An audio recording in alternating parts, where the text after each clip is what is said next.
Prologue, the birth of the Holy Knights.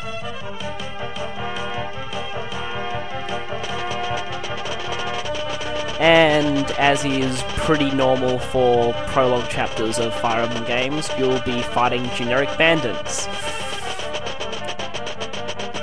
The story does get a lot better, so just wait. Failed you miserably. Everyone? Isn't he the only guy there?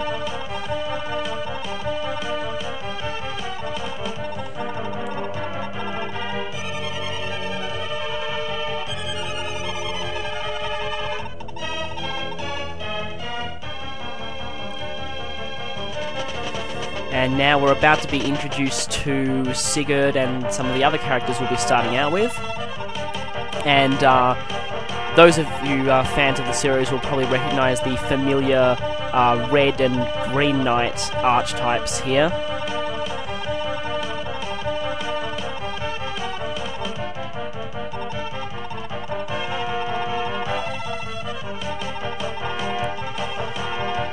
Yeah, and just like in Fire Emblem 7, the Red Knight is more of a stereotypical knight-type character, and the green one is more laid back in terms of personality.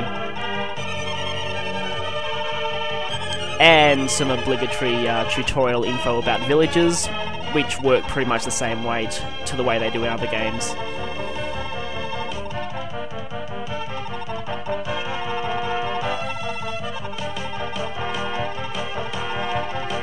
And you'll also be introduced to Oife, who's like the advisor slash strategist character for the first part.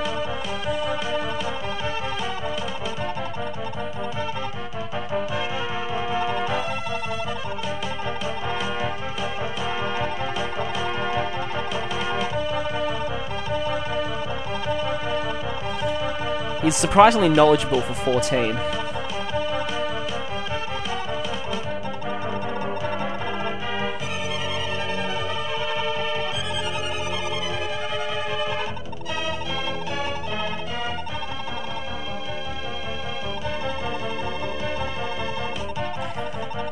Right, yes. You definitely do need someone to defend the castle, because if you lose your main castle in this game, it's game over. Exactly like if your main lord gets killed. And it's this guy. I'll talk more about him later. I love this line though.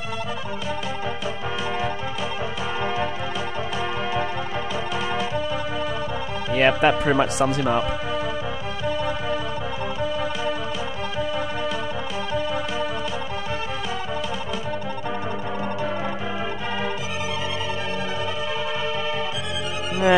Maybe.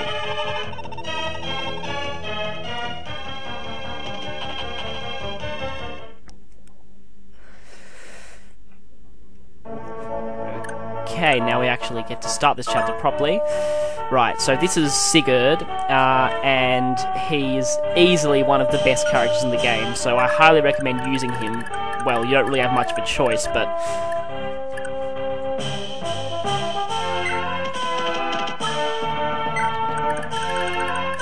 and now we have our other characters, Noish, who specialises in strength, and Alec, who is better in speed. However, unlike just about every other Fire Emblem game, neither of them really ends up that great in the end, but they're alright at the beginning.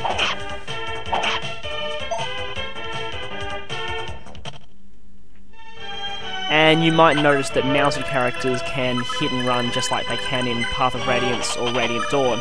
In fact, just about all the basic gameplay mechanics of this game are very similar to the GameCube or Wii games, more than the Game Boy Advance games. Particularly the skill system featured in this game, but I'll talk about that a bit later.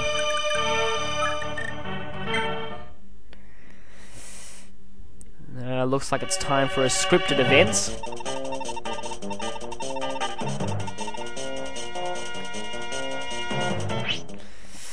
Oh no, this doesn't look good.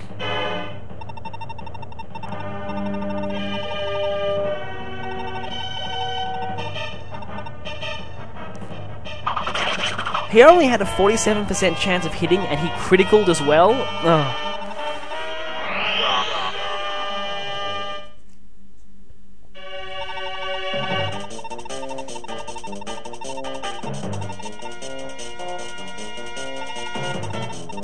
And DiMaggio and this other guy who's coming up next will basically be your generic bosses for this chapter. That's where you're wrong.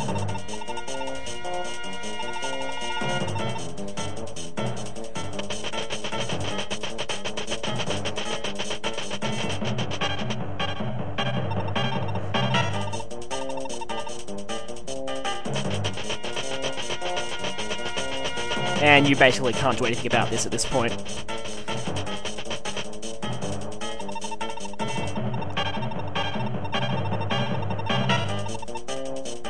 I hate bridges. Die, bridge, die!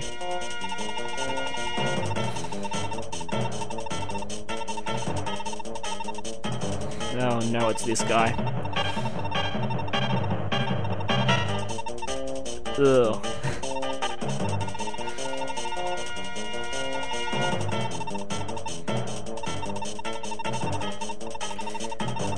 I think she was praying to Naga there, most likely.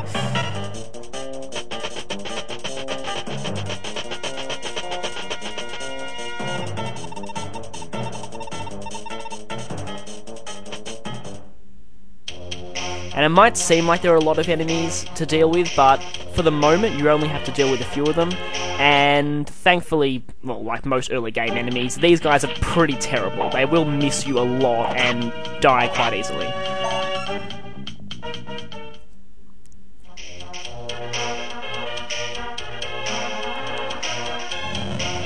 You might also notice that villages aren't destroyed instantly in this game. I think just 10% of them get destroyed each turn. That's because if they did get destroyed instantly, it would be impossible to save them because the maps are so huge. Oh, it looks like we have reinforcements. And looks like we're about to get our first mage as well.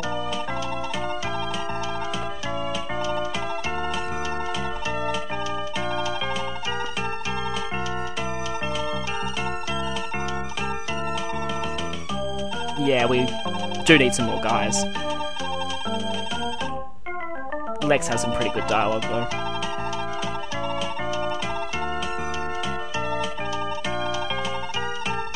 Like this line. And the one coming up. I never thought I'd see a line like that in a Fire Emblem game. But basically, the new characters you've got here are Lex and Axe Knight, who's basically a tank on a horse, and Azel, a mage, so he's pretty useful at the moment because all the enemies here have very, very bad resistance. But first, let's just save this village.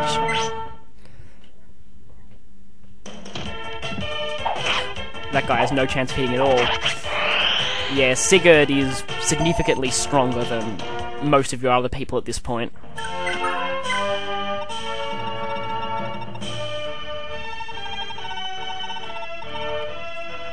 Also, not all villages give you an item in this game, most of them just give you gold. But about the gold system, each character actually has their own personal supply of gold in this game, rather than everyone sharing it, so you've got to think about who saves the villages.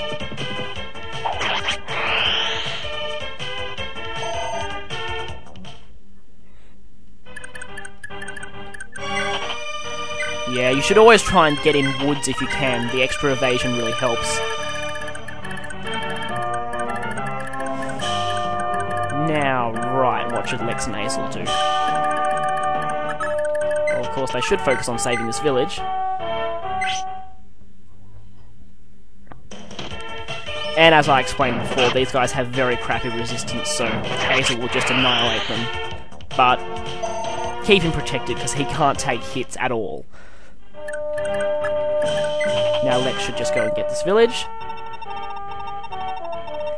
Now this might seem like just boring tutorial-ish info, but this was actually the first Fire Emblem game to feature the weapon triangle, so for from that point of view, it's actually quite useful. Right, I think I'm almost out of time now. See you in the next part.